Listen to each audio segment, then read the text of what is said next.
আর হযরত ওমর ফারুক রাদিয়াল্লাহু তাআলা আনহুর জামানাতে মহিলারা মায়েরা ছোট্ট ছোট্ট বাচ্চাদের ঘুম পাড়াতেন। বাবা ঘুমিয়ে যাও, বাচ্চা ঘুমিয়ে যাও। ওই ওমর আসছে, হযরত ওমর ফারুক রাদিয়াল্লাহু তাআলার নাম করলেই বাচ্চাগুলো শান্ত হয়ে যেত। জোরে বলুন না সুবহানাল্লাহ। সেই ওমর বলছে, ও মদিনার মুনাফিকের দলেরা, আমি ওমর তোমাদেরকে জানিয়ে দিলাম, রাসূলুল্লাহর সংবাদ যদি না বলতে পারো, আমি রাসূলুল্লাহর সাহাবী ওমর বলছি, আমার এই নাঙ্গা তরবারে আঘাত থেকে তোমরা কেউ বাঁচতে পারবে না। সমস্ত মদিনাবাসীরা রাসূলুল্লাহর সংবাদ নেওয়ার জন্য বাড়ি থেকে বাইর হয়ে গিয়েছে। মুসলিম জাগানের প্রথম খলিফা হযরত আবু বকর রাদিয়াল্লাহু তাআলা আনহু, এমন করে হযরত ওমর ফারুক রাদিয়াল্লাহু তাআলা আনহু, দুইজন সাহাবী মিলে চলেছেন নবী পাক সাল্লাল্লাহু আলাইহি সাল্লামের অনুসন্ধান করবার জন্য। রাসূলুল্লাহ সাল্লাল্লাহু আলাইহি সাল্লামের অনুসন্ধান করবার জন্য হযরত আবু বকর, হযরত উসমান গনি রাদিয়াল্লাহু তাআলা আনহুমা দুইজন সাহাবী চলেছেন। এমন করে মদিনা থেকে রওনা দিয়েছে। মদিনা শহর থেকে 3.5 মাইল দূরত্ব রাস্তা জাবালে সালাত নামক এক পাহাড়ের নিকটবর্তী হযরত আবু বকর রাদিয়াল্লাহু তাআলা আনহু তিনি ফলো করলেন। জাবালে সালাতের নিকটবর্তী কিছু রাখালেরা উট, দুম্বা, ভেড়া এমন করে মেষের পালগুলো নিয়ে চড়াইতেছিল। হযরত আবু বকর রাদিয়াল্লাহু তাআলা আনহু বলেছিলেন, ও আল্লাহ পাকের বান্দারা, ও আল্লাহ পাকের বান্দারা, আমার রাসূলুল্লাহর সংবাদ কি তোমরা বলতে পারবে? দয়ার নবী হাবিবুল্লাহর সংবাদ কি তোমরা বলতে পারবে? ওই সময়তে রাখালের দলেরা বলেছিল, না না না না না, ও আল্লাহ পাকের বান্দারা, আমরা রাসূলুল্লাহর সংবাদ তো বলতে পারবো না, হাবিবুল্লাহর সংবাদ তো বলতে পারবো না, রাসূলুল্লাহ তো আমরা চিনি না। তবে হ্যাঁ, আমাদের কাছে যে উট, দুম্বা গুলো আছে, ভেড়া গুলো আছে, মেষ গুলো আছে, এইগুলো 3 দিন যাবত খানা পানি গ্রহণ করে না। বাড়িতে আমরা নিয়ে যেতে পারি না, এত মারধর করি, এত প্রহার করি, আঘাত করি, তথাপিও বাড়িতে নিয়ে যেতে পারি না। আর ওই পাহাড়ের দিকে তাকিয়ে তাকিয়ে তাকিয়ে তাকিয়ে আমাদের এই মেষগুলো অঝর নয়নে কাঁদতে থাকে। ও আল্লাহর গোলামেরা, এই পাহাড় থেকে কিন্তু একটা আওয়াজ ভেসে আসে, ইয়া কাবলি উম্মতি,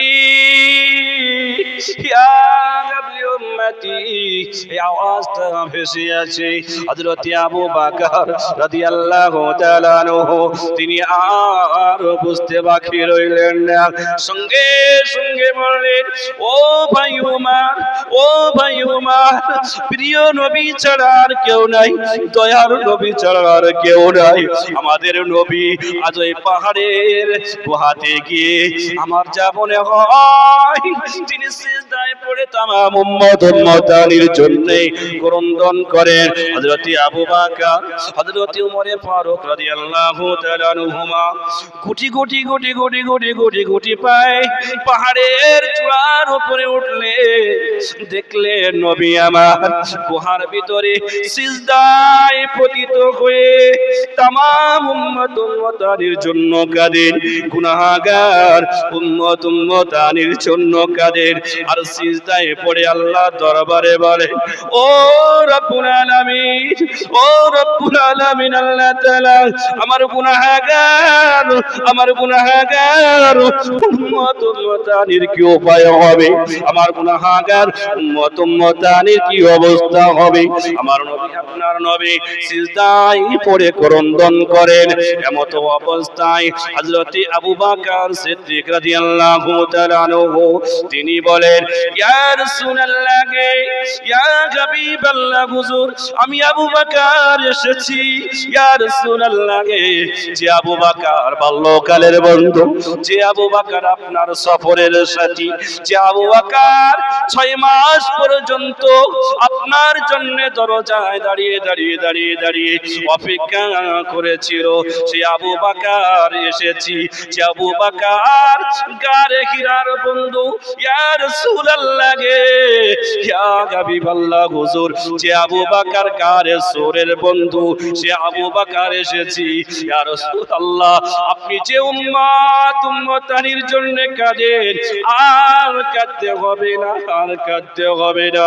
আমি আবু বকর ওয়াদা করলাম, আমি আবু বকর অঙ্গীকার করলাম, আপনি যে উম্মতানির জন্য কাঁদেন, আমি আবু বকর ওয়াদা করলাম, আমার তামাম জিন্দেগি যত নেক কাজগুলো করেছি, যত নামাজ রোজা হজ যাকাত দান সদকা গুলো করেছি, এই নেকিগুলো আপনার উম্মতানির জন্য দান করে দিলাম। জোরে বলুন সুবহানাল্লাহ। আর একটু জোরে বলা যাবে না সুবহানাল্লাহ? নারে তাকবীর, নারে তাকবীর। কোন আবু বকরের কথা বলছি বাবা? যে আবু বকর রাদিয়াল্লাহু তাআলা ইবাদত, উপাসনা, একটি রাতের ইবাদত আল্লাহর দরবারে এতটাই গ্রহণযোগ্য হয়েছে, এতটাই প্রিয় মহব্বতের হয়েছে। আমার নবী, আপনার নবী এক সময়তে বলেছিলেন, ও আমার সাহাবারা শুনে রেখে দাও, জেনে রেখে দাও, আমি রাসূলুল্লাহ জানিয়ে দিলাম, তামাম আমার উম্মতানিদের নেকির পাল্লা, নেকিগুলো এক পাল্লায় যদি চাপিয়ে দেওয়া হয়, আর অপর পাল্লায় যদি হযরতে সিদ্দিক আকবর রাদিয়াল্লাহু তাআলা আনহুর এক রাতের ইবাদত অপর পাল্লায় চাপিয়ে দেওয়া হয়, হযরত আবু বকর রাদিয়াল্লাহু তাআলা আনহুর আমলনামার পাল্লাটা ভারী হয়ে যাবে। সেই আবু বকর কাছে, ইয়া রাসূলুল্লাহ, ইয়া হাবিবাল্লাহ হুজুর, আর কাঁদবেন না, আর কাঁদবেন না, দয়া করে সিজদা থেকে মাথা ওঠান। আমি আবু বকর আমার জীবনের আমলগুলো আপনার উম্মতানির জন্য দান করে দিলাম। কিন্তু না না না, আমার নবী, আপনার নবী, বিশ্ব নবী হাবিবুল্লাহ রাসূলুল্লাহ সাল্লাল্লাহু আলাইহি ওয়াসাল্লাম সিজদা থেকে মাথা তোলেন না। এমন করে মুসলিম জাহানের দ্বিতীয় খলিফা হযরত ওমর ফারুক রাদিয়াল্লাহু তাআলা আনহু দাঁড়িয়ে গেলেন, ইয়া রাসূলুল্লাহ, ইয়া হাবিবাল্লাহ হুজুর, আমি ওমর এসেছি। যে ওমর 26 বছর বয়সে আপনার গর্দানটা নেবার জন্য আবু জেহেলের, এমন করে আবু জেহেলের তত্ত্বাবধানে পার্লামেন্টে দারুন নাদওয়া থেকে রওনা দিয়েছিলাম আপনার গর্দান নেবার জন্য। ইয়া রাসূলুল্লাহ, ইয়া হাবিবাল্লাহ হুজুর, কিন্তু না না না না, আমি ওমর আপনার সুন্দর চেহারা মোবারকটা দেখে, চাঁদ মুখটা দেখে কলেমা পড়ে মুসলমান হয়েছিলাম। আর আমি ওমর ওয়াদা করছি 26 বছর বয়স থেকে নিয়ে এবছর যাবত যত ইবাদত করেছি, এ যাবত যত ইবাদত উপাসনা করেছি, আমি ওমর ওয়াদা করলাম, অঙ্গীকার করলাম, আপনি যে উম্মতানির জন্য কাঁদেন, ইয়া রাসূলুল্লাহ কে আমি ওমর ওই উম্মতানির জন্য দান করে দিলাম। জোরে বলুন না। হযরত ওমর ফারুক রাদিয়াল্লাহু তাআলা আনহু নিজের আমলগুলো এই উম্মতের জন্য দান করছেন। কেন দান করছেন? যে নবী পাক সাল্লাল্লাহু আলাইহি ওয়াসাল্লাম এই গুনাহগার উম্মতানির জন্য কাঁদছেন আর সিজদায় পড়ে আল্লাহর দরবারে বলছেন, ও আল্লাহ, ও রব্বুল আলামিন, আমার এই উম্মতানি কি হবে, আমার এই গুনাহগার উম্মতানি কি উপায় হবে? তিনি সিজদায় পড়ে কাঁদছেন, অঝর হয়ে কাঁদছেন। হযরত আবু বকর রাদিয়াল্লাহু তাআলা আনহু এমন করে হযরত ওমর ফারুক রাদিয়াল্লাহু তাআলা আনহু দুজন সাহাবী মিলে ব্যর্থ হয়ে গেলেন। অবশেষে হযরত আলী কাররামাল্লাহু ওয়াজহাহু দরবারে সংবাদ দিলেন। নবী পাকের জামাতা মুসলিম জাহানের চতুর্থ খলিফা হযরত আলী রাদিয়াল্লাহু তাআলা আনহুর দরবারেতে সংবাদটা পৌঁছে দিলেন। হযরত আলী রাদিয়াল্লাহু তাআলা আনহু আর বিলম্ব করলেন না, সঙ্গে সঙ্গে চলে গেলেন আম্মা জান ফাতিমাতুজ জোহরা রাদিয়াল্লাহু তাআলা আনহার দরবারে। ও নবী কন্যা ফাতেমা, রাসূলুল্লাহর সংবাদটা পাওয়া গেছে, রাসূলুল্লাহর খবর পাওয়া গেছে।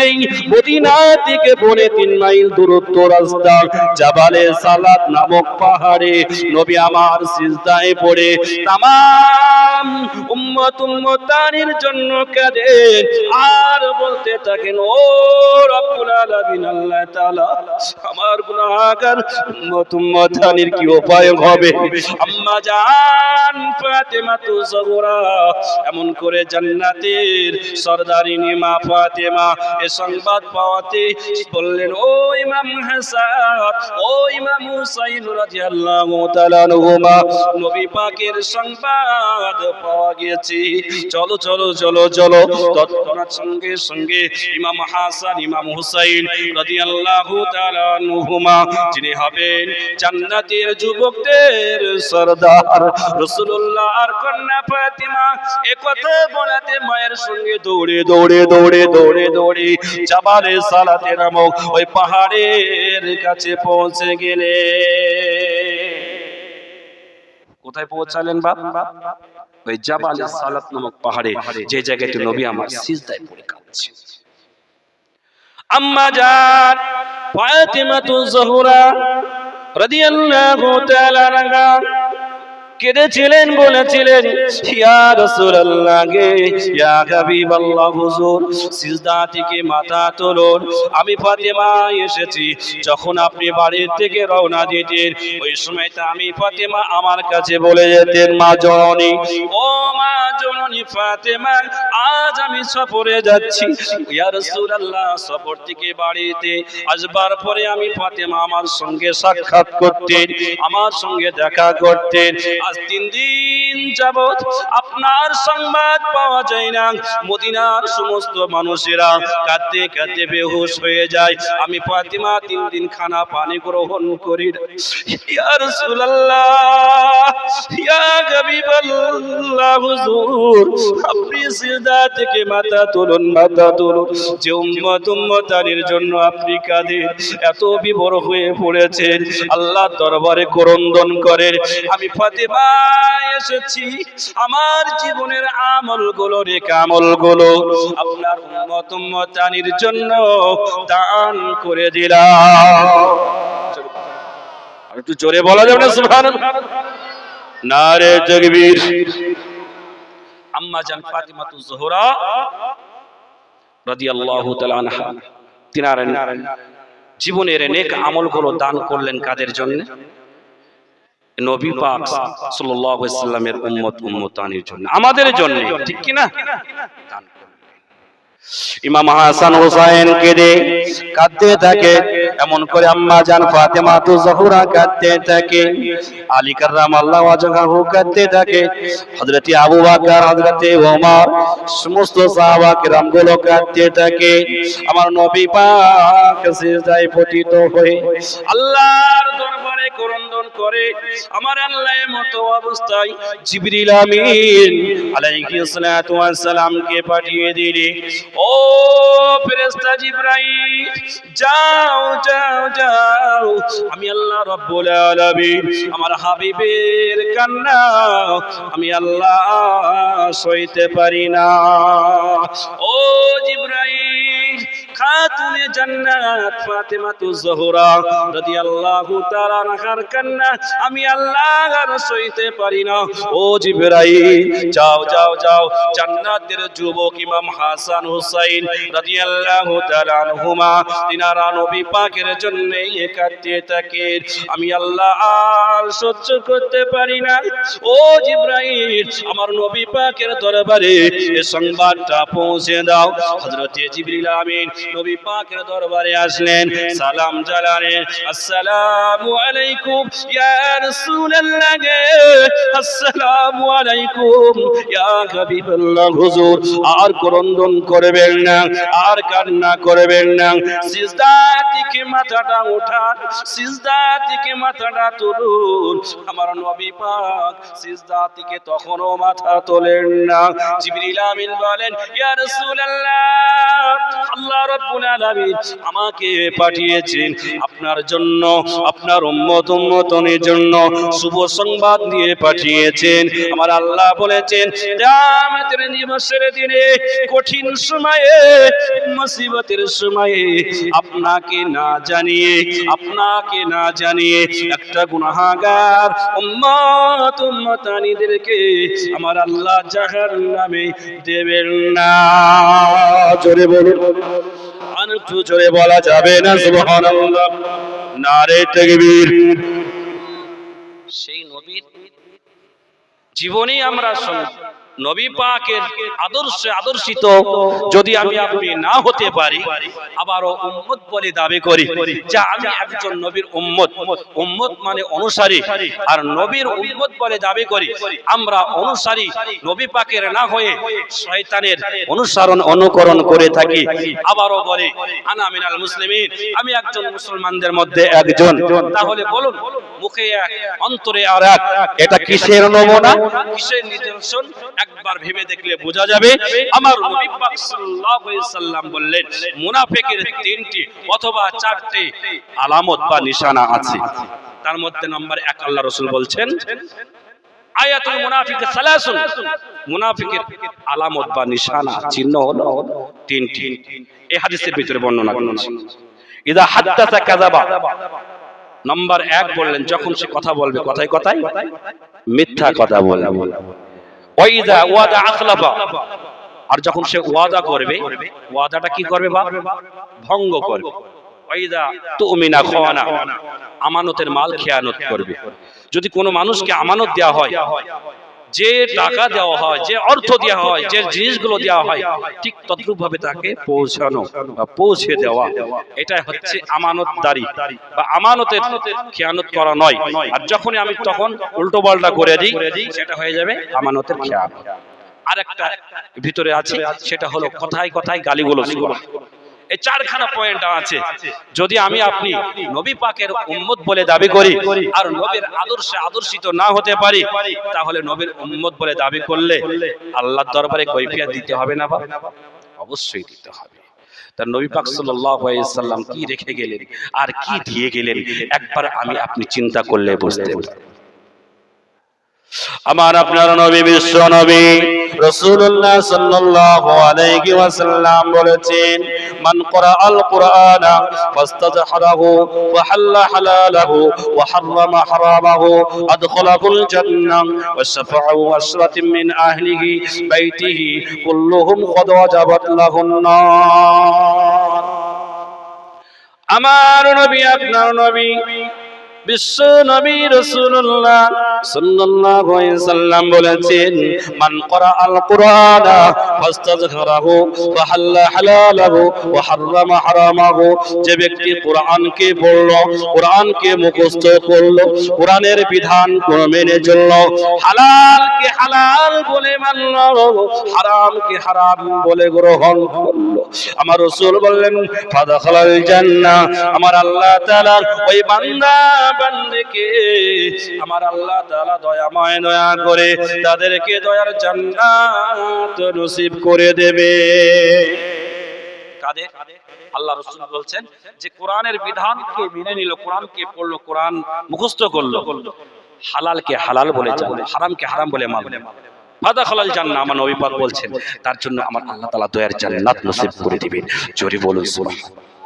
শুধু জান্নাত আল্লাহ তাআলা দেবেন এতটুকু নয়, তারপরে বলছেন ওয়াশফাউ আসরাতিন মিন আহলিহি বাইতিহি কদ ওয়াজাবাত লাহুন নার, তোমার আমার পরিবারের ভিতরে এমন 10 জন যাদেরকে জাহান্নামে যাওয়ার জন্য আমার আল্লাহ তাআলা অবধারিত করে দিয়েছেন, এমন 10 জনদেরকে নির্বাচন করে নিয়ে ছাঁটাই বাছাই করে করে তাদেরকে নিয়ে জান্নাতে নিয়ে যাওয়া আল্লাহ তাআলা আমাকে আপনাকে পারমিশন দিয়ে দেবেন।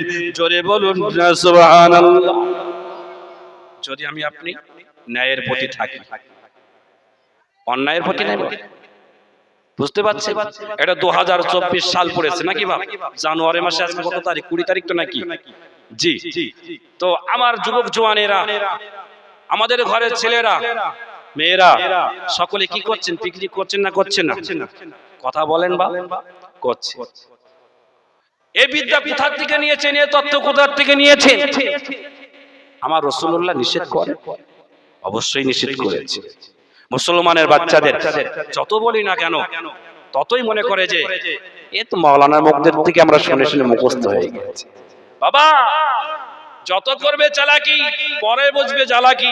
আল্লাহ বলছেন ওয়ামাকারু ওয়ামাকারাল্লাহ আল্লাহু খায়রুল মাকিরিন। তুমি কত চালাক, তুমি কত কৌশলী করতে পারো, সবথেকে কৌশলী শক্তিটা আমার আল্লাহর দরবারে। যদি বলুন, আমি আপনি যতই চালাকি করি না কেন আল্লাহর দরবারে ধরা পড়ে যেতে হবে। ও যুবক জওয়ানেরা, তরুণেরা, 2024 সালে আপনাদেরকে একটা বার্তা দিয়ে যায়। আমার আপনার ঘরের ছেলেরা আজকে নভেল নাটকে যোগদান করে, ডান্স হাঙ্গামাতে যোগদান করে, গান বাজনাতে যোগদান করে, কিন্তু আমি আপনি নিষেধ করি না, আমি আপনি মানা করি না, আমি আপনি গার্জিয়ান হিসাবে কখনো তাদেরকে নিষেধ করি না। আমার রাসূলুল্লাহ সাল্লাল্লাহু আলাইহি ওয়াসাল্লাম জানিয়ে দিয়েছে আলা কুল্লুকুম রাইন ওয়া কুল্লুকুম মাসউলুন আর রাইয়াতিহি, তোমরা প্রত্যেকটি ব্যক্তি দায়িত্বশীল, তোমাদের দায়িত্ব সম্পর্কে কিয়ামতের দিবসের দিনে হাসরের প্রান্তে আমার আল্লাহ তাআলার দরবারে জবাব দিতে হবে। ও যুবক জওয়ানেরা, তরুণেরা, আমার নবী আপনার নবী বিশ্ব নবী রাসূলুল্লাহ সাল্লাল্লাহু আলাইহি ওয়াসাল্লাম অপর হাদিসের মধ্যে জানিয়ে দিয়েছেন লা ইউমিনু আহাদুকুম হাত্তা কুনা হাব্বা ইলাইহি মিন ওয়ালিদিহি ওয়া ওয়ালাদিহি ওয়ান নাসি আজমাইন। আমার আপনার নবী বিশ্ব নবী বললেন, ও আমার উম্মতের দলেরা, ও আল্লাহ পাকের বান্দা বান্দীরা, আমি নবী জানিয়ে দিলাম তোমরা অতক্ষণ পর্যন্ত কেউ মুমিন হতে পারবে না, অতক্ষণ পর্যন্ত কেউ মুসলমান হতে পারবে না যতক্ষণ পর্যন্ত তোমাদের পিতা মাতা, বন্ধু বান্ধব, ছেলে মেয়ে সর্বাপেক্ষা আমি রাসূলুল্লাহ তোমাদের কাছে প্রিয় না হব, মহব্বতের না হব, ততক্ষণ পর্যন্ত তোমরা কেউ মুমিন হতে পারবে না। কেউ মুমিন হতে পারবে না। বাবা, মুমিন হওয়া তো সহজ নয়। মুমিন হতে গেলে তার কিছু গুণাবলীগুলো মানতে হবে, শর্ত শারায়েতগুলো মানতে হবে। আমার নবী বললেন তোমাদের আত্মীয় স্বজন, ময় মুরব্বি, বাবা মা, ছেলে মেয়ে, বন্ধু বান্ধব সর্বাপেক্ষা আমি রাসূলুল্লাহ তোমাদের কাছে যতক্ষণ না মহব্বতের না হব ততক্ষণ পর্যন্ত তোমরা কেউ মুমিন হতে পারবে না। এই কথাটা কি বোঝাতে চাই? যখন আমার আপনার ঘরে ছেলে মেয়েরা, যখন আমার আপনার ঘরে মেয়েগুলো এমন করে বেহায়াপানা চলাফেরা করবে, ডান্স হাঙ্গামাতে যাবে, নভেল নাটকে যোগদান করবে, গান বাজনাতে যাবে, 2024 সালে অনেক যুবক জওয়ানেরা গিয়েছে, অনেক গার্জিয়ান আমরা স্বচক্ষে দেখেছি, কিন্তু আমরা তাদেরকে নিষেধ করিনি। ও যুবক জওয়ানেরা, রাসূলুল্লাহর ভালোবাসা কাকে বলে, রাসূলুল্লাহর মহব্বত কাকে বলে? যখন আমার আপনার ঘরের ছেলে মেয়েগুলো এমন করে গুনাহের কাজ করতে যাবে, ডান্স হাঙ্গামাতে যাবে, নবেল নাটকে যাবে, আমি আপনি গার্জিয়ান হিসাবে নিষেধ করব বাবা, না না বাবা যাওয়া যাবে না, যাওয়া যাবে না, আমার আল্লাহ নারাজ হয়ে যাবে, রাসূলুল্লাহ নারাজ হয়ে যাবে। আমার আল্লাহ যদি নারাজ হয়ে যায়, রাসূলুল্লাহ যদি নারাজ হয়ে যায়, জাহান্নামে চলে যাবে বাবা। আমরা কখনো চিন্তা করি না যুবক জোয়ানেরা, আমার নবী আপনার নবী বললেন, ও যুবক জোয়ানেরা, যখন তোমাদের ঘরের ছেলে মেয়েগুলো এমন করে চলে যাবে, বেহায়াপনা হয়ে যাবে, নবেল নাটকে যোগদান করবে, যদি আমি আপনি নিষেধ করি, ও বাবা ছেলে যাওয়া যাবে না, ও বাবা মেয়ে যাওয়া যাবে না, নিজের বৌমাকে নিষেধ করলাম, নিজের স্ত্রীকে নিষেধ করলাম, আমার রাসূলুল্লাহ বললেন, ও যুবক জোয়ানেরা, তরুণেরা, আমি রাসূলুল্লাহ জানিয়ে দিলাম, ওই যে নিষেধ করাটা হলো, তাদের ভালোবাসা হলো না, ওই মেয়েদের ভালোবাসা হলো না, ছেলেকে ভালোবাসা হলো না, স্বয়ং আমার রাসূলুল্লাহকে ভালোবাসা হলো। জোরে বলুন। আর যখন আমি আপনি ঠিক বিপরীত জীবন যাপন করব, আমি আপনি সচক্ষে দেখব, আর সেইগুলো সয়ে নেব, সহ্য করব। গুনাহ করা, গুনাহ দেখা, গুনায় সহযোগিতা করা সমান সমান, সকলে 100 গুনার ভাগীদার হবে, এই কথাটি আমার নবী আপনার নবী বলেছে। ও যুবক জওয়ানেরা, আমার আপনার ঘরের ছেলে মেয়েগুলো আজ গান বাজনায় মেতে উঠেছে, এমন করে মেলা বাজারে যায়, আমার রাসূলুল্লাহ বললেন, দুনিয়ার কোন ব্যক্তি, দুনিয়ার কোন আল্লাহ পাকের বান্দা বান্দি কোন মেলা বাজারে গিয়ে গান বাজনাতে গিয়ে খাবারগুলো গ্রহণ করে থাকি, ওই খাদ্য খাবারগুলো কোন মুসলমানের বাচ্চার জন্য হালাল হতে পারে না। আমার নবী বললেন, হারাম হারাম হারাম। যদি কোন মানুষ, পৃথিবীর মানুষ হারাম জিনিস ভক্ষণ করে আল্লাহর দরবারে নামাজ আদায় করে, আল্লাহর দরবারে রোজা আদায় করে, ওই নামাজ, ওই রোজা, ওই হজ আল্লাহর দরবারে কবুল হবে না। কি জিনিস খেলে? হারাম হারাম হারাম জিনিস যদি আমার আপনার ভিতরে এসে যায়, ওই হারাম জিনিস ভক্ষণ করার কারণে রক্তপিণ্ড তৈরি হবে, ওই রক্তপিণ্ড তৈরি হওয়ার কারণে ইবাদত বন্দেগী করব যাব, আল্লাহর দরবারে ওই ইবাদত কবুল হবে না। হবে কবুল? কেন বলেন তো? এই গ্যারেজে কি দিয়েছি বলেন? আন্ডারগ্রাউন্ডে অবৈধ মাল, হারাম মাল। আরে দেখে আল্লাহ আল্লাহ বলে জিকির করে, আল্লাহ আল্লাহ বলে জিকির করে দিয়াল মসজিদের ফাটিয়ে দি। ও নামাজি মুসল্লি ভাই, যুবক জওয়ানেরা, কান খুলে শুনে নেন, হারাম জিনিস থেকে বর্জন করতে হবে। আমার আপনার নবী, প্রিয় নবী হাবিবুল্লাহ সাল্লাল্লাহু আলাইহি ওয়াসাল্লামের প্রাণ প্রিয় সাহাবী হযরত আবু বকর রাদিয়াল্লাহু তাআলা আনহুর জামানাতে, তিনি যখন খলিফা ছিলেন, তেনার একজন গোলাম ছিলেন, ওই গোলাম এসে হুজুরের জন্য, হযরত আবু বকর রাদিয়াল্লাহু তাআলা আনহুর জন্য কিছু খাদ্য খাবার নিয়ে আসলেন, হাদিয়া স্বরূপ, তোহফা স্বরূপ হুজুরের দরবারে দিলেন। হযরত আবু বকর রাদিয়াল্লাহু তাআলা আনহু সে খাবারটা গ্রহণ করে নিয়েছিলেন, খাবারটা গ্রহণ করলেন। যেহেতু আমার গোলাম, তিনি দিচ্ছেন কিছু তোহবা স্বরূপ, হাদিয়া স্বরূপ, আর হাদিয়া দেওয়া নেওয়াটা সুন্নত, যদি হাদিয়া গ্রহণ না করি গোলামের মনটা খারাপ হবে, তাই কি না? বুঝতে পারছেন না? হুজুর অজান্তে খাবারটা গ্রহণ করলেন।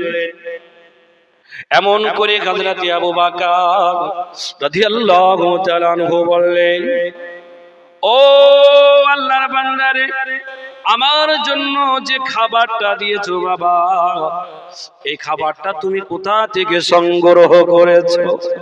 গোলাম ওই সময়তে বলেছিলে, আল্লাহ পাকের নবীর সাহাবী আবু বকর রাদিয়াল্লাহু তাআলা আনহু, আপনার জন্য যে খাবারটা দিয়েছি, এই খাবারটা এমন অর্থ থেকে আমি আপনার জন্য খাবারের ব্যবস্থা করেছি। আইয়ামে জাহিলিয়াতের যুগে, বর্বরতার যুগে, মূর্খতার যুগে, যখন আপনি দুনিয়াতে নবী হিসাবে বিবেচিত হননি, নবুয়ত প্রাপ্ত হননি, তখন আমি জাদু খেলা করতাম। ওই জাদু খেলার অর্থ কিছু সঞ্চয় করে রেখেছিলাম, ওই অর্থ থেকে আপনার জন্য কিছু খাবারের ব্যবস্থা করেছি। ওই অর্থ থেকে ব্যবস্থা করার পরে ওই খাবারগুলো আপনার জন্য হাদিয়া স্বরূপ তোহফা স্বরূপ দিয়েছি। হযরত আবু বকর রাদিয়াল্লাহু তাআলা আনহু আর বিলম্ব করলেন না, তৎক্ষণাৎ আল্লাহর দরবারে সিজদায় পড়ে গেলেন।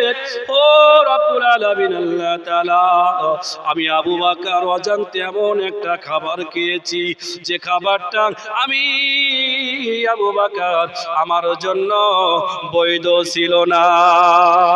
আমি আবু বকর খাবারটা গ্রহণ করেছি, আল্লাহ আমার খাবারটা আমার জন্য বৈধ ছিল না। হযরত আবু বকর রাদিয়াল্লাহু তাআলা আনহু আঙ্গুল দুটি গালের ভিতরে প্রবেশ করিয়ে দিলেন।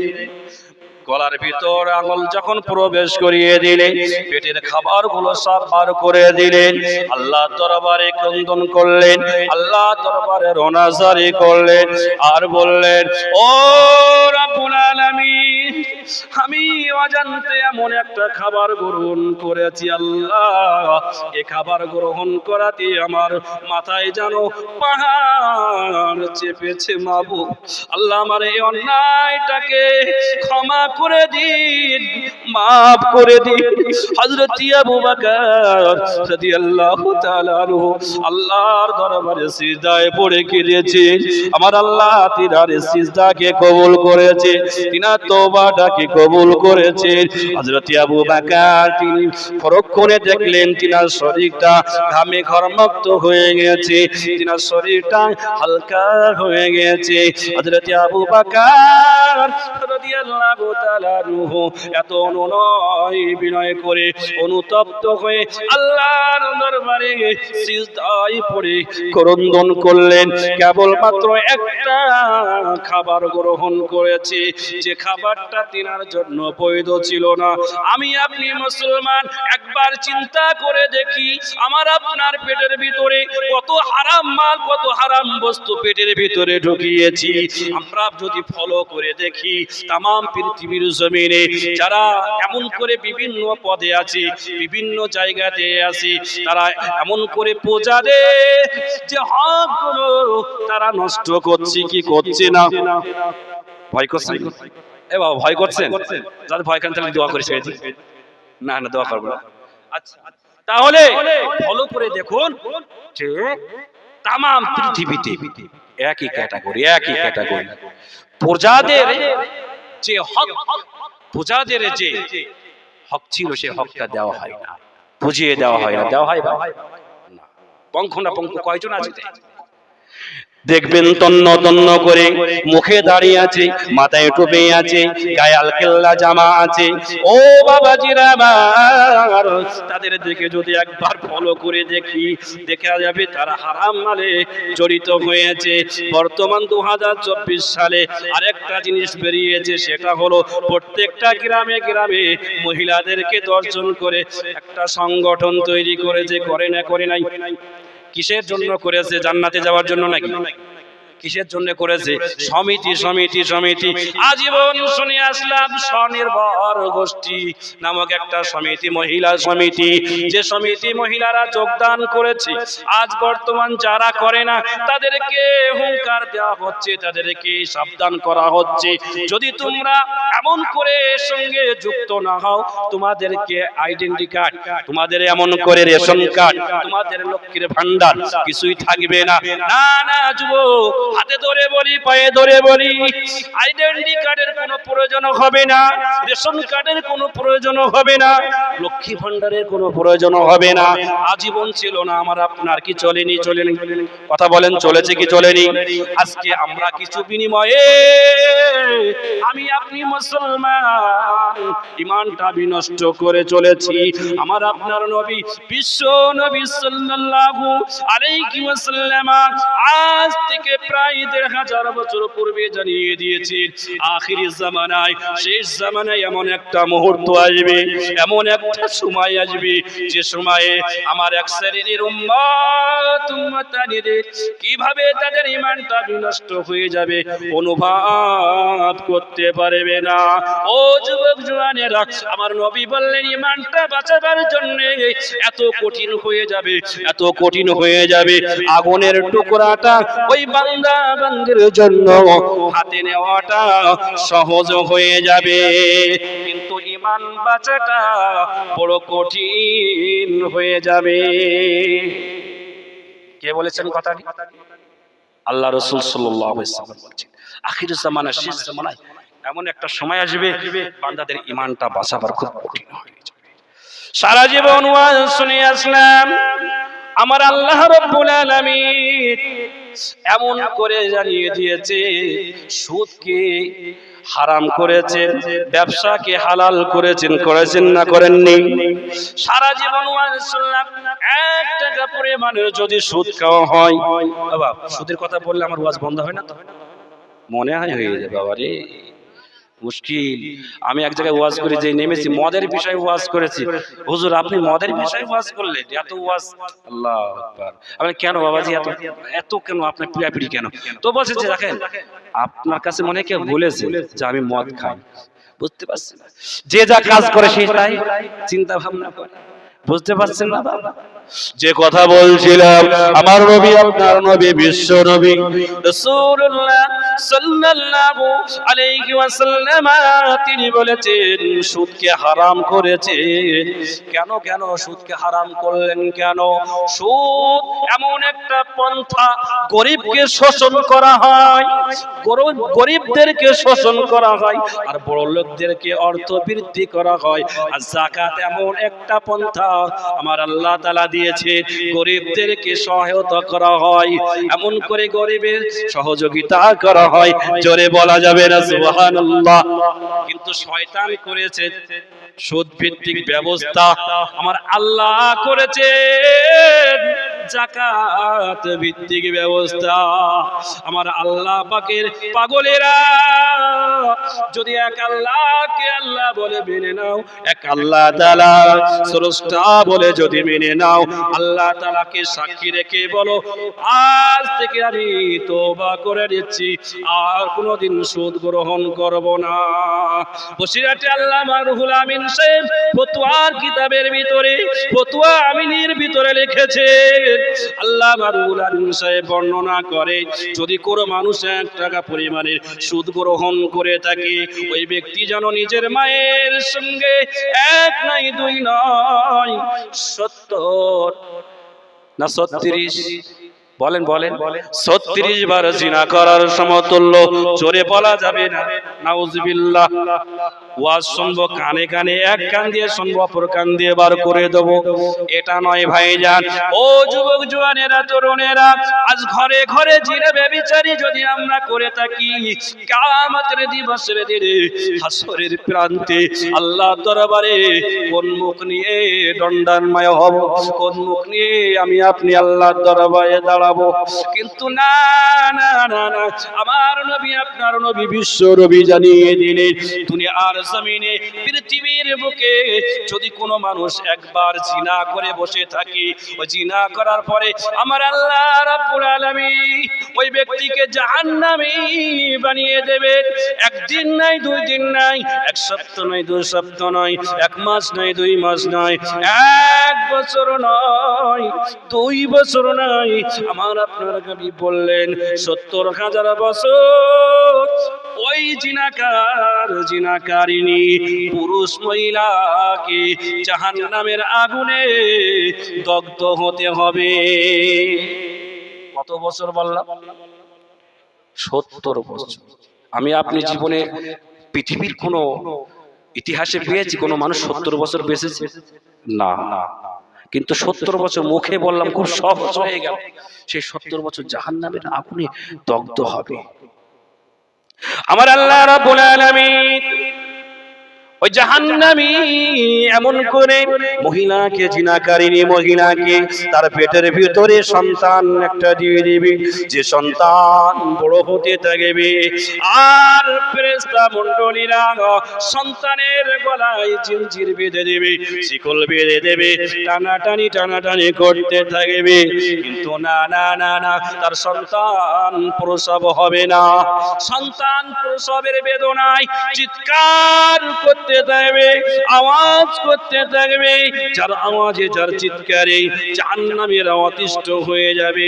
ও যুবক জওয়ানেরা, তরুণেরা, এমন করে যখন 70 বছরের মেয়াদ শেষ হয়ে যাবে, সন্তানটা প্রসব করবে, আবারও দেখতে পাওয়া যাবে এ আযাব শুরু হয়ে যাবে। জাহান্নামের আযাব। আমি আপনি জাহান্নামের কিছু চোখেও দেখিনি, শুনেছি বটে, কিন্তু জাহান্নামের বিশ্বাস করি না বাবা। কথা বলে, আহা, জাহান্নাম খুব কঠিন। আমি আপনি যদি আল্লাহর বিধান না মেনে চলি, আল্লাহর কোরআনকে যদি না মেনে চলি, আল্লাহকে যদি না মেনে চলি, রাসূলুল্লাহর আদর্শকে যদি আদর্শিত না হতে পারি, রাসূলুল্লাহর আদর্শকে যদি ফলো না করি, জীবনে বাস্তবায়িত না করি, আমার আপনার জন্য ওই কঠিন জাহান্নাম অপেক্ষা করছে। আমার আল্লাহ বলবে, ও মালাইকা ফেরেশতারা, ও মালাইকা ফেরেশতারা, খুযুহু ফাগুল্লু, ধরো ধরো ধরো, ওই জাহান্নামী বান্দাদেরকে ধরো, ওই অপরাধী বান্দা বান্দীদেরকে ধরো। এমন করে খুযুহু ফাগুল্লু, এবং তাদের গলায় বেড়ি পরিয়ে দাও, আগুনের বেড়ি পরিয়ে দিয়ে জাহান্নামে নিক্ষেপ করে দাও। সুম্মাল জাহিমা সাল্লু। আমার আল্লাহ বলবেন, ও মালাইকারা, এই জাহান্নামী বান্দাদেরকে জাহান্নামের ভিতরে নিক্ষেপ করে দাও। এমন করে আল্লাহ তাআলা বলবেন, সুম্মা সিলসিলাতি ফি যারউহা ৭০ যিরাআন ফাসলুকু। ও ফেরেশতা মণ্ডলীরা, এই জাহান্নামী বান্দা বান্দীদেরকে, অপরাধী বান্দা বান্দীদেরকে তাদেরকে ধরো, তাদের গলায় আগুনের বেড়ি পরিয়ে দাও, জাহান্নামে নিক্ষেপ করে দাও। এমন করে জাহান্নামের যে জিঞ্জির আছে, শিকল আছে ৭০ হাত, ওই ৭০ হাত শিকল দিয়ে আবদ্ধ করে দাও। এ কথাটি কার কথা বলেন? আরে বা কোরআনের কথা বলছি। কোরআন কি বিশ্বাস করে? আহা, যে কোরআনের কথা বিশ্বাস করে, যে জাহান্নামের কথা নবী পাক সাল্লাল্লাহু আলাইহি সাল্লাম বর্ণনা দিতে গিয়ে কেঁদেছেন, যে জাহান্নামের বর্ণনা দিতে গিয়ে হযরতে জিবরিল আমিন কেঁদেছেন। আহারে নবী আমার সাহাবা কিরামদেরকে বলেছিলেন, ও আমার সাহাবারা, জাহান্নাম থেকে তোমরা বাঁচবার জন্য চিন্তা করো। আমার আল্লাহ নিজেও বলেছেন, ফাত্তাকুন নারাল্লাতী ওয়াকুদুহান নাস ওয়াল হিজারা উইদ্দাতিল কাফিরিন। ও আমার বান্দা বান্দীরা, ওই জাহান্নামের আগুন থেকে তোমরা বাঁচো, ওই জাহান্নামের আগুন থেকে বাঁচো। যে জাহান্নামের ইন্ধন, যে জাহান্নামের খাদ্য, যে জাহান্নামের খোরাক কেবলমাত্র মানুষ আর পাথর হবে। কি হবে? জাহান্নামের খাদ্য কি হবে? পাথর আর মানুষ। ওয়াকুদুহান নাস ওয়াল হিজারা উইদ্দাতিল কাফিরিন। আমার আল্লাহ বললেন, উইদ্দাতিল কাফিরিন, কাফের অর্থাৎ অবিশ্বাসী বান্দা বান্দীদের জন্য প্রস্তুত রয়েছে কোনটা? জাহান্নাম। আমার আল্লাহ বললেন, বান্দারে, ওই জাহান্নাম থেকে যদি বাঁচতে হয়, আমি আল্লাহ কিছু তোমাদের পন্থা শিখিয়ে দিই, কিছু তোমাদেরকে পন্থা শিখিয়ে দিই। সে পন্থাটা কি, কোন রাস্তা অবলম্বন করলে ওই জাহান্নামের আগুন থেকে বাঁচতে পারবো? আমার আল্লাহ কোরআনে বললেন, ইয়া আইয়ুহাল্লাযীনা আমানু হাল আদুল্লুকুম আলা তিজারাতিন তুনজিকুম মিন আযাবিন আলীম তুমিনুনা বিল্লাহি ওয়া রাসূলিহি ওয়া তুজাহিদুনা ফি সাবিলিল্লাহি বিআমওয়ালিকুম ওয়া আনফুসিকুম। আল্লাহ তাআলা বললেন বান্দারে আমি আল্লাহ তোমাদেরকে শিখিয়ে দিচ্ছি ওই জাহান্নামের আগুন থেকে বাঁচতে হলে কি উপায় আছে। ইয়া আইয়ুহাল্লাযীনা আমানু আমার আল্লাহ ঈমানদারদেরকে ডেকে ডেকে ডেকে ডেকে বললেন, দুনিয়ার কোন মুশরিকদেরকে বললেন না, কোন ইহুদি নাসারাদেরকে ডেকে বললেন না। আমার আল্লাহ কেবলই মাত্র ঈমানদারদেরকে ডেকে ডেকে বললেন, ও আমার ঈমানদারেরা আমি আল্লাহ তোমাদেরকে এমন একটা ব্যবসা শিখিয়ে দেব যে ব্যবসা করলে জাহান্নামের কঠিন জাহান্নামের আগুন থেকে তোমরা বেঁচে যাবে, কঠিন জাহান্নামের যন্ত্রণাদায়ক আযাব থেকে তোমরা বেঁচে যাবে। কি ব্যবসা করতে হবে বাপ? কি ব্যবসা শিখিয়ে দিলেন? কোন ব্যবসা করলে জাহান্নামের কঠিন আগুন থেকে বাঁচা যাবে?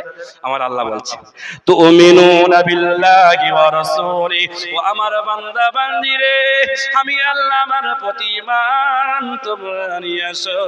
আমি আল্লাহ যে রাসূল নবীগণ পাঠিয়েছি এই নবী রাসূলদের প্রতি তোমরা ঈমান নিয়ে আসো। জোরে বলুন না সুবহানাল্লাহ।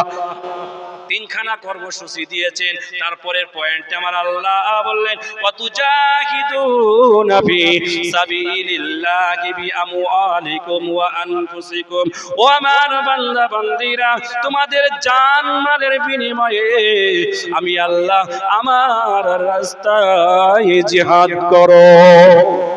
এই তো সর্বনাশ করেছে। জিহাদের কথা শুনলে অনেকের অন্তর কম্পন হয়, কাঁপতে থাকে। মূলত জিহাদ এক শ্রেণীর অজ্ঞ মানুষ তারা ব্যাখ্যা করে থাকে যে জিহাদ এটাই হবে হয়তো মুসলমানদের ধর্ম গ্রহণতে আছে, তারা শুধু কাজ অন্য কিছুই নাই, ধরো মারো কাটো আর মানুষকে শেষ করে। নাউজুবিল্লাহ। না না, ইসলাম এই শিক্ষা দেয়নি। ইসলাম শিক্ষা দিয়েছে জিহাদ বলতে কি বোঝায়। জিহাদ বলতে এটাই বোঝায় ন্যায়ের পথে দাঁড়িয়ে, হকের পথে দাঁড়িয়ে হককে তোমরা জিন্দা করো, বাতিলকে উৎখাত করো। এর জন্য জিহাদ আল্লাহ তাআলা তৈরি করেছেন। জোরে বলা যাবে? দেখছেন না চতুর্দিকে তাকিয়ে নিরীহ মানুষদেরকে হত্যা হচ্ছে, তাদেরকে প্রাণনাশ করছে, তার প্রতিবাদ করবার জন্য মানুষ চায় না চাই? দরকার আছে না নাই? সৎ প্রকৃতির মানুষ আছে না নাই দুনিয়াতে? তার অন্যায়ের বিরুদ্ধে রুখে দাঁড়ানো, তার প্রতিবাদ করা, এটাই হচ্ছে ঈমানি কাজ, এটা হলো জিহাদের কাজ। আমরা জিহাদের নামে অপব্যাখ্যা করে থাকি। আমরা বলে থাকি জিহাদ মানে জঙ্গি, জিহাদ মানে সন্ত্রাসী। না, সন্ত্রাসী নয় বাবা। কে বলেছে তোমাদেরকে এই কথা? সন্ত্রাস সাপোর্ট করে না, ইসলাম কখনো গ্রহণ করে না, অ্যাকসেপ্ট করে না। জঙ্গি কখনো ইসলাম অ্যাকসেপ্ট করে না। আমার আল্লাহ এমন তথ্য দিয়েছেন যে তথ্য কিয়ামত পর্যন্ত দিতে পারেনি, পারবেও না। জোরে বলুন না সুবহানাল্লাহ। আজও পর্যন্ত কেউ এই তথ্য দিতে পারে? কেন? যখন আমার আপনার ঘরের ছেলে মেয়েদেরকে, নিরীহ মানুষদেরকে প্রাণনাশ করবে যুবকেরা, চাই সে একজন মুসলমান হোক না কেন, একজন হিন্দু হতে পারে, একজন বৌদ্ধ হতে পারে, একজন খ্রিস্টান হতে পারে, যে ধর্মেরই হোক না কেন যুবক, যখনই দেখবো তাদের প্রতি অন্যায় ভাবে স্টোন রুলার চাপানো হচ্ছে, তাদের প্রতি অত্যাচার করা হচ্ছে, আমি আপনি ওই সময় রুখে দাঁড়াবো, আমি আপনি প্রতিবাদ করব। এটাই আমার ইসলাম শিখিয়েছে। জোরে বলা যাবে না সুবহানাল্লাহ? আর একটু জোরে বলো সুবহানাল্লাহ। নারে তাকবীর, নারে তাকবীর। ইসলাম কোনদিন এই শিক্ষা দেয়নি যে মানুষের ভিতরে দ্বন্দ্ব, ফাসাদ, মারামারি, দাঙ্গা হাঙ্গা এগুলো বাদিয়ে দাও, এটা কখনো শিক্ষা দেয় না। ইসলাম হচ্ছে শান্তি শিক্ষা দেয়, শান্তির বার্তা দেয়। ইসলাম মানবতার শিক্ষা দেয়। সেই ইসলামের ছায়াতলে আজকে দাঁড়িয়ে আমি আপনি মুসলমান বলে দাবিদার করি, অথচ মুসলমানের 5 পয়সা আমি আপনি কাজ করি না। আমার আল্লাহ বলছেন ইয়া আইয়ুহাল্লাযীনা আমানু দুখুলু ফিস সিলমি কাফা, এই ইমানদারেরা, এই বিশ্বাসী বান্দা বান্দীরা, তোমরা ইসলামের ভিতরে প্রবেশ করো পূর্ণাঙ্গ ভাবে। আমি আপনি সুবিধাবাদ জিন্দাবাদ ইনকিলাব জিন্দাবাদ, আমি খাবো তোমরা বাদ, এরকম হলে হবে না।